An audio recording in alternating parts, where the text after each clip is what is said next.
तो फ्रेंड फिर से बहुत बहुत स्वागत है आप सभी का आपका अपना यूट्यूब चैनल मेजर टारगेट पर। तो फ्रेंड आज के इस वीडियो में हम लोग क्लास 10 के हिंदी का काफ़ी महत्वपूर्ण है क्वेश्चन बैंक का यहाँ पे पार्ट नंबर 7 को देखने वाले हैं। इससे पहले हम लोग क्लास 10 के सभी सब्जेक्ट का यहाँ पे प्रीवियस ईयर क्वेश्चन बैंक का पार्ट वाइज वीडियो को देख रहे हैं, ठीक है। और यहाँ पे आपके एग्जाम से पहले जो है ना दोस्तों क्लास 10 के सभी सब्जेक्ट का यहाँ पे हम लोग क्वेश्चन बैंक क्लियर करने वाले हैं, ठीक है। जिनमें हम लोग यहाँ पे क्लास 10 के हिंदी में जो है ना दोस्तों काफ़ी महत्वपूर्ण है, पिछले पार्ट की तरह जो है ना 30 काफ़ी महत्वपूर्ण 30 मोस्ट इंपॉर्टेंट ऑब्जर्व क्वेश्चंस को देखने वाले हैं। जी हाँ, और दोस्तों ये 30% जो है ना ऐसे प्रश्न है जो आपके एग्जाम में 100% लड़ेगा ही लड़ेगा, ठीक है। और दोस्तों ये सभी प्रश्न जो है ना आपका एनसीईआरटी के न्यू पैटर्न पर आधारित है। तो फ्रेंड अगर आप भी इस बार मैट्रिक के बोर्ड एग्जाम देने वाले हैं ना, तो ये क्लास 10 की हिंदी के क्वेश्चन बैंक का पार्ट नंबर 7 को पूरा जरूर देखिएगा, शुरू से लेकर आखिरी तक यहाँ पे जरूर पढ़िएगा। तो फ्रेंड यहाँ पे फटाफट से क्लास को लाइक कर दीजिएगा, और दोस्तों चैनल पर नए हैं ना तो प्लीज दोस्तों जल्दी से आप फटाफट से चैनल को सब्सक्राइब कर लीजिएगा, साथ में नोटिफिकेशन बेल आइकन को प्रेस करके ऑल पर जरूर सेलेक्ट कर लीजिएगा, क्योंकि यहाँ पे धमाकेदार डेली क्लास होते रहता है। और इनके साथ साथ काफ़ी सारे विद्यार्थियों को अभी तक हम व्हाट्सएप ग्रुप में नहीं जुड़े हैं, तो जो भी विद्यार्थियों को व्हाट्सएप ग्रुप में जुड़ना है तो जल्दी से फटाफट से आप मेरा व्हाट्सएप नंबर नोट कीजिए। मेरा व्हाट्सएप नंबर है 6206076569।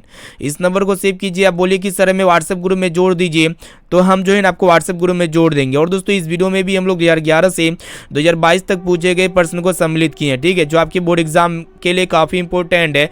प्लीज़ दोस्तों क्लास को बिल्कुल शुरू से लेकर आखिरी तक जरूर कीजिएगा।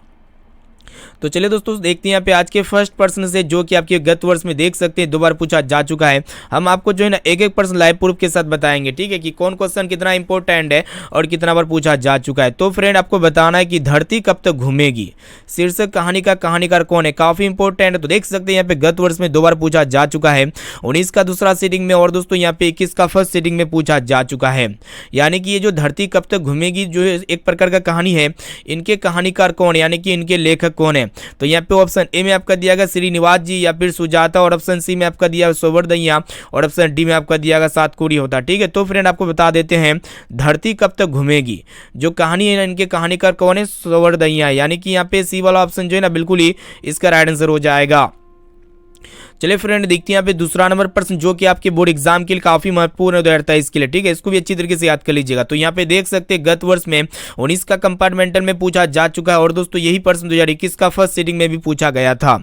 तो फ्रेंड आपको बताना है कि सीता के कितने लड़के थे, काफी इंपॉर्टेंट प्रश्न है। तो यहाँ पे देख सकते हो ऑप्शन ए में आपका दिया 2, या फिर 3, या फिर यहाँ पे बच्चों, और ऑप्शन डी में आपका दिया पुरुष, ठीक है। तो फ्रेंड आपको बता देते हैं सीता के कितने लड़के थे, तो 3 लड़के थे, यानी कि यहाँ पे बी वाला ऑप्शन जो है ना इसका बिल्कुल ही राइट आंसर हो जाएगा। चलिए फ्रेंड देखते हैं यहाँ पे नेक्स्ट क्वेश्चन। तो फ्रेंड यहाँ पे तीसरा नंबर प्रश्न भी देख सकते हैं गत वर्ष में जो है ना 18 का कंपार्टमेंटल में पूछा जा चुका है, यानी कि 2023 के लिए काफी इंपॉर्टेंट है। तो इस प्रश्न को भी जो है ना अच्छी तरीके से याद कर लीजिएगा। तो फ्रेंड आपको बताना है कि सीता के बड़े लड़के का क्या नाम था, काफी इंपॉर्टेंट प्रश्न आपके बोर्ड एग्जाम के लिए। तो यहाँ पे ऑप्शन ए में आपका दिया कैलाश, या फिर आपका नारायण, और ऑप्शन सी में आपका दिया गोविंद, या फिर आपका बिरजू, ठीक है। तो फ्रेंड आपको बता देते हैं सीता के बड़े लड़के का क्या नाम था, तो कैलाश था। इसको अच्छी तरीके से याद कर लीजिए। यहाँ पे ए वाला ऑप्शन जो है ना इसका बिल्कुल ही करेक्ट आंसर हो जाएगा। चलिए फ्रेंड देखते हैं यहाँ पे नेक्स्ट क्वेश्चन की तरफ बढ़ चलते हैं। चलिए देखिए यहाँ पे चौथा नंबर प्रश्न, जो कि गत वर्ष में देख सकते हैं यहाँ पे 21 का एग्जाम में पूछा जा चुका है प्रथम पाली में। तो यहाँ पे आपको बताना है कि कैलाश ने अपनी माँ सीता को कितने रुपए प्रति माह देने के लिए कहा था, वही आपको बताना है।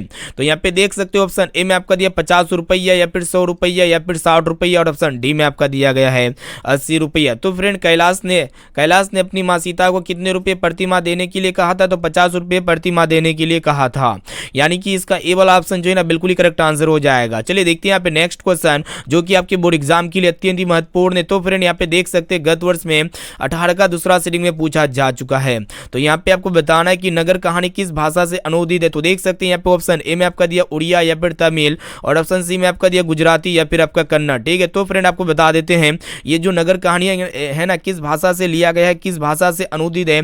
तो फ्रेंड ये जो है ना तमिल भाषा से लिया गया है, यानी कि यहाँ पे बी वाला ऑप्शन जो है ना बिल्कुल ही करेक्ट आंसर हो जाएगा। चलिए फ्रेंड देखते हैं यहाँ पे नेक्स्ट क्वेश्चन, छठा नंबर प्रश्न भी देख सकते हैं यहाँ पे गत वर्ष में जो है ना 20 का फर्स्ट सीटिंग में पूछा जा चुका है, और यहाँ पे 22 का फर्स्ट सीटिंग में पूछा गया था।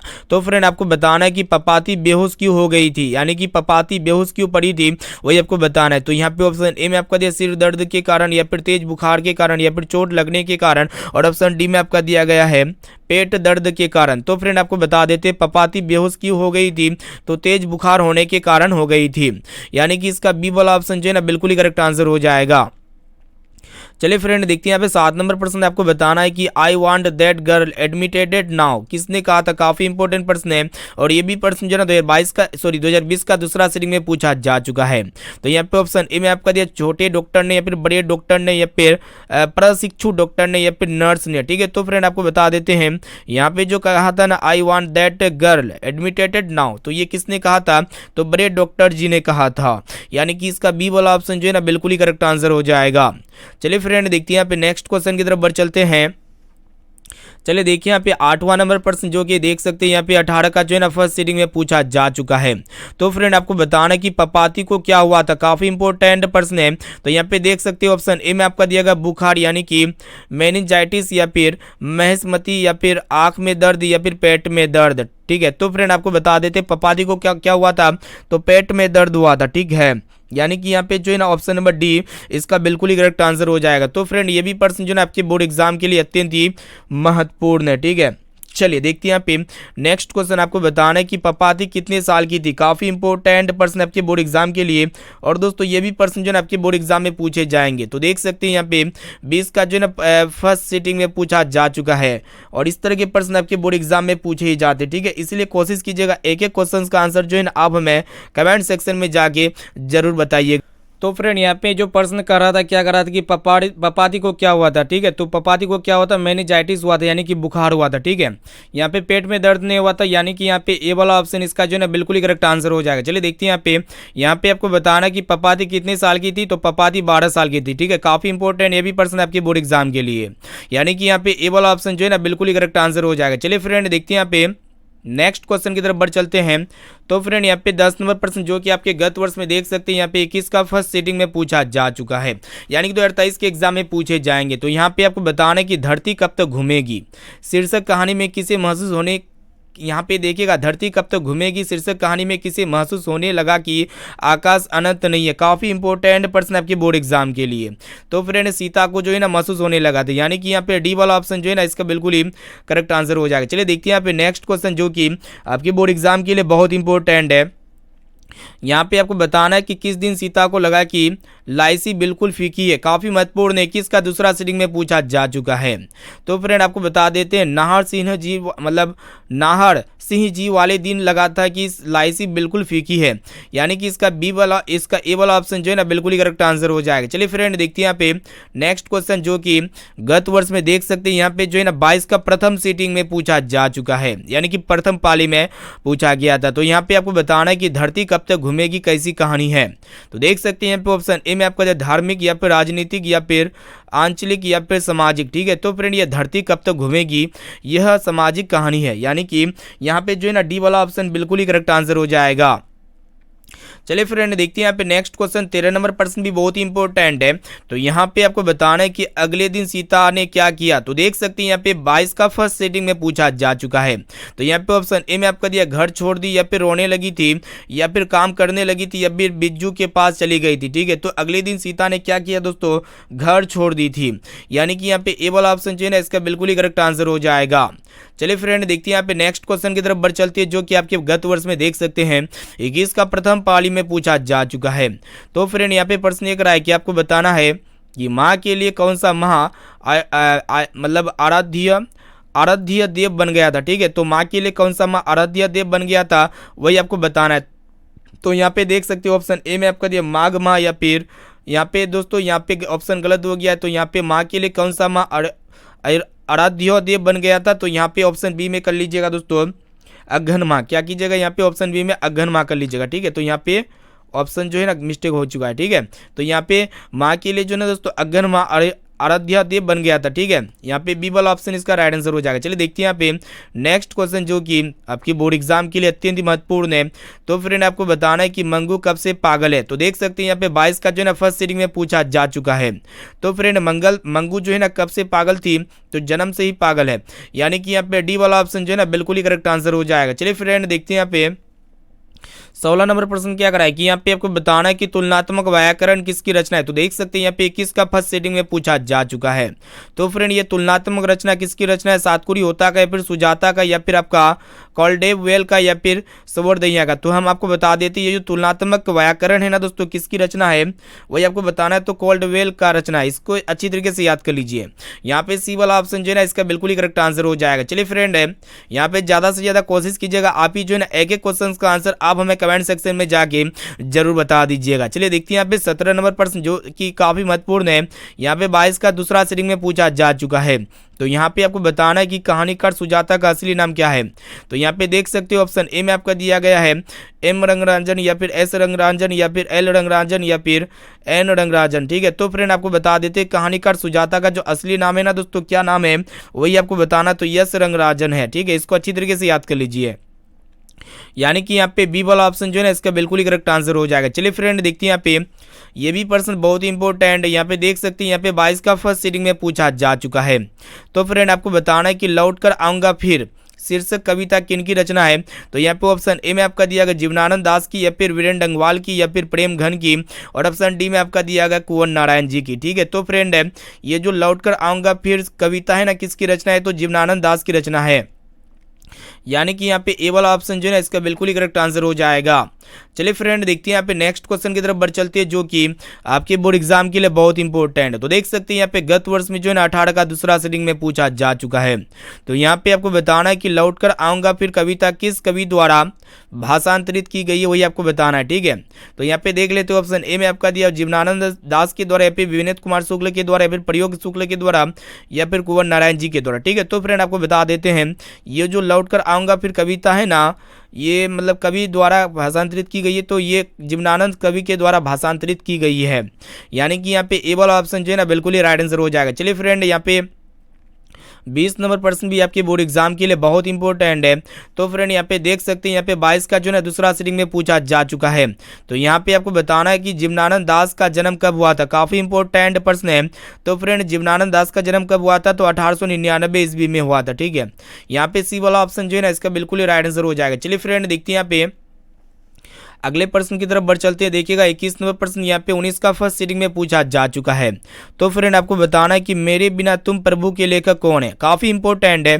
तो यहाँ पे देखिएगा ऑप्शन ए में आपका दिया गया रेनर मारिया रिल्के या फिर सुमित्रानंद पंत के द्वारा या फिर दिनकर जी के द्वारा या फिर अज्ञे के है। ठीक है, यानी कि इनके लेखक कौन है वही आपको बताना है। तो फ्रेंड है मेरे बिना तुम प्रभु इनके लेखक कौन है, तो रेनर मारिया रिल्के है। यानी कि यहाँ पे ए वाला ऑप्शन जो है ना इसका बिल्कुल ही ऐसे उत्तर हो जाएगा। चलिए फ्रेंड देखते हैं यहाँ पे आपको बताना है कि गरीब बस्तियों में क्या हुआ था, काफी इंपॉर्टेंट प्रश्न है। तो देख सकते हैं यहाँ पे 18 का दूसरा सीटिंग में पूछा जा चुका है। तो फ्रेंड गरीब बस्तियों में क्या हुआ था, तो धमाके से जो है ना देवी जागरण हुई थी। यानी कि इसका सी वाला ऑप्शन जो है ना बिल्कुल ही करेक्ट आंसर हो जाएगा। अब चलिए फ्रेंड देखते हैं यहाँ पे नेक्स्ट क्वेश्चन की तरफ बढ़ चलती है जो कि आपके बोर्ड एग्जाम के लिए अत्यंत ही महत्वपूर्ण है। तो यहाँ पे आपको बताना है कि वीरेंद्र डंगवाल को किस कृति के लिए साहित्य अकादमी पुरस्कार मिला था। तो देख सकते हैं यहाँ पे 18 का प्रथम पाली में पूछा जा चुका है, यानी कि 2023 के एग्जाम में पूछे जाएंगे। ठीक है, तो इसको भी अच्छी तरीके से आप याद कर लीजिएगा। तो फ्रेंड आपको बता देते हैं ये जो वीरेंद्र डंगवाल को जो ना किस कृति के लिए साहित्य अकादमी पुरस्कार मिला था, तो दुष्ट चक्र में श्रेष्ठा के लिए साहित्य अकादमी पुरस्कार मिला था। यानी कि इसका बी वाला ऑप्शन जो है ना बिल्कुल ही राइट आंसर हो जाएगा।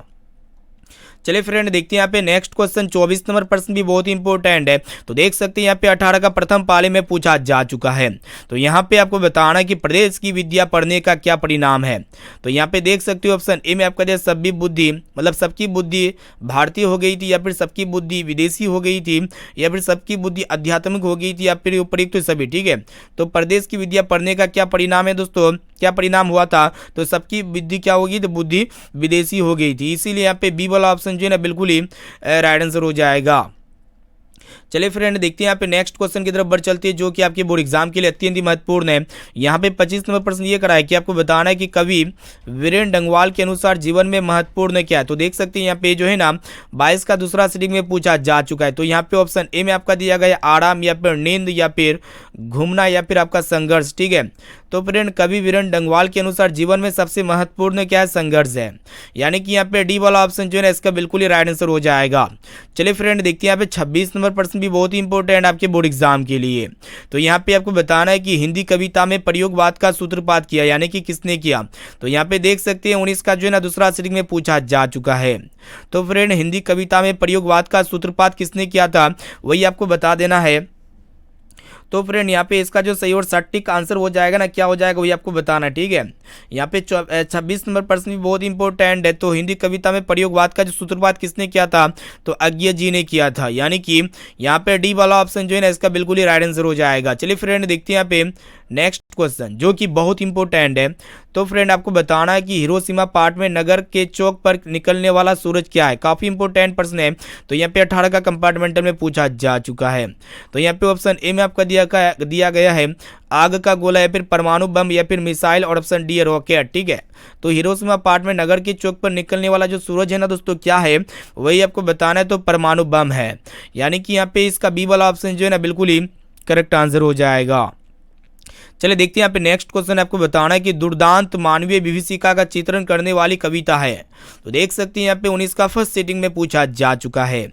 तो फ्रेंड दुर्दांत मानवीय विभीषिका का चित्रण करने वाली जो कविता है ना दोस्तों कौन सी कविता, हिरोशिमा है। इसको अच्छी तरीके से याद कर लीजिएगा। यहाँ पे सी ऑप्शन जो है इसका बिल्कुल ही करेक्ट आंसर हो जाएगा। चलिए फ्रेंड देखते हैं यहाँ पे नेक्स्ट क्वेश्चन जो कि बहुत इंपॉर्टेंट है, इसलिए आप जो कोशिश कीजिएगा ज़्यादा से ज़्यादा एक एक क्वेश्चन का आंसर जो है ना आप हमें कमेंट सेक्शन में जाके जरूर बताइएगा। चलिए फ्रेंड देखते हैं यहाँ पे नेक्स्ट क्वेश्चन क्या कराएगी। यहाँ पे आपको बताना है कि पत्थर पर लिखी हुई जली हुई छाया किसकी साखी है। तो देख सकते हैं यहाँ पे 19 का कंपार्टमेंटल में पूछा जा चुका है। तो यहाँ पे ऑप्शन ए में आपको दिया पशु की या फिर ईश्वर की या फिर मानव की, और ऑप्शन डी है प्रकृति की, ठीक है। तो फ्रेंड है पत्थर पर लिखी हुई जली हुई छाया किसकी साखी वही आपको बताना है, तो मानव की साखी। इसको जो है अच्छी तरीके से याद कर लीजिएगा। यहाँ पे सी वाला ऑप्शन जो है ना इसका बिल्कुल ही करेक्ट आंसर हो जाएगा। चलिए फ्रेंड देखते हैं यहाँ पे 30 नंबर प्रश्न भी बहुत ही इंपॉर्टेंट है। तो यहाँ पे आपको बताना है कि नदी के द्वीप किस कवि की रचना है। तो देख सकते हैं यहाँ पे 21 का जो ना फर्स्ट सीटिंग में पूछा जा चुका है। तो यहाँ पे ऑप्शन ए में आपका दिया गया रामधारी सिंह दिनकर जी की या फिर सुमित्रा नंदन पंत की या फिर कुंवर नारायण जी की या फिर सचिनानंद हीरानंद वात्स्यायन अज्ञे की, ठीक है। तो नदी के द्वीप किस कवि की रचना है, तो सचिनानंद हीरानंद वात्स्यायन अज्ञे की है, ठीक है। यानी कि इसका डी वाला ऑप्शन जो है ना बिल्कुल ही करेक्ट आंसर हो जाएगा। तो फ्रेंड यहाँ पे हम जो है ना फाइनली क्लास 10 के हिंदी के क्वेश्चन बैंक का पार्ट नंबर 7 में जो है ना काफ़ी महत्वपूर्ण यहाँ पे 30 मोस्ट इंपॉर्टेंट है गत वर्ष में पूछे जाने वाले प्रश्न को देख चुके हैं, ठीक है, जो पूछे गए थे। और यही प्रश्न जो है ना आपके बोर्ड एग्जाम में काफ़ी सारे प्रश्न इसी वीडियो से रहने वाला है, ठीक है। तो ये क्लास आपके लिए काफ़ी इंपॉर्टेंट था। तो फटाफट से आप हम कमेंट करके जरूर बताइएगा कि 30% में से आपको पहले से कितना प्रश्न का सही और सटीक आंसर याद था। इसका जवाब जो है ना आपको इसी वीडियो के कमेंट सेक्शन में जाके बता देना है। इससे हमको ये पता चलेगा कि आपका तैयारी जो है ना बहुत अच्छी तरीके से चल रही है, ठीक है। और दोस्तों यहाँ पर डेली क्लास चलता है, क्लास का टाइम को नोट कर लीजिएगा। यहाँ पे डेली रात्रि 9 बजे क्लास चलती है, जो हम लोग प्रीवियस ईयर क्वेश्चन बैंक को देखते हैं क्लास 10 के सभी सब्जेक्ट का। और इनके साथ साथ दोस्तों 1 बजे दोपहर में क्लास चलती है, जो हम लोग सब्जेक्टिव टाइप प्रश्न को इंक्लूड करते हैं। और इनके साथ साथ महत्वपूर्ण क्लास भी होती है 1 बजे दोपहर में। और यहाँ पे शाम 6 बजे जो क्लास होती है ना दोस्तों, इसमें हम लोग क्या करते हैं फाइनल मॉडल पेपर या फिर हम लोग काफ़ी महत्वपूर्ण क्लास को देखते हैं। और इनके साथ साथ यहाँ पे सुबह 6 बजे भी क्लास होगी। तो यहाँ पे सभी क्लास को आपको बारी बारी से करते हुए जाना है और अपने दोस्तों को भी बताना है कि मेजर टारगेट पे काफ़ी अच्छी तरीके से क्लास चल रही है, ठीक है। तो यहाँ पे रेगुलर क्लास होगा दोस्तों, क्लास को नोट कर लीजिए। टाइम 9 बजे यहाँ पे रात्रि में क्लास होती है, 1 बजे दोपहर में, शाम 6 बजे, और यहाँ पे सुबह में भी 6 बजे अब क्लास होगी डेली, ठीक है। प्रत्येक दिन क्लास होगी। तो आप जो है ना क्लास को डिले नहीं करना, आपको डेली क्लास करना है, एकदम शुरू से लेकर आखिरी तक अच्छी तरीके से पढ़ाई करना है, ठीक है। और दोस्तों वेबसाइट पे डेली धमाकेदार टेस्ट चलते रहते हैं, तो आप वेबसाइट में भी जाके जो है ना टेस्ट वगैरह देते रहिएगा, ठीक है। वहाँ पे आपको फ्री में सब कुछ मिलेगा, फ्री ऑफ कॉस्ट आपको नोट्स भी मिलेगा। क्लास 10 के सभी सब्जेक्ट का ऑब्जेक्टिव टाइप प्रश्न है, और इनके साथ साथ स्टडी मटेरियल भी मिलेंगे फ्री ऑफ कॉस्ट PDF में, ठीक है। तो आप जो है ना चेकआउट जरूर कीजिएगा वेबसाइट को, ठीक है।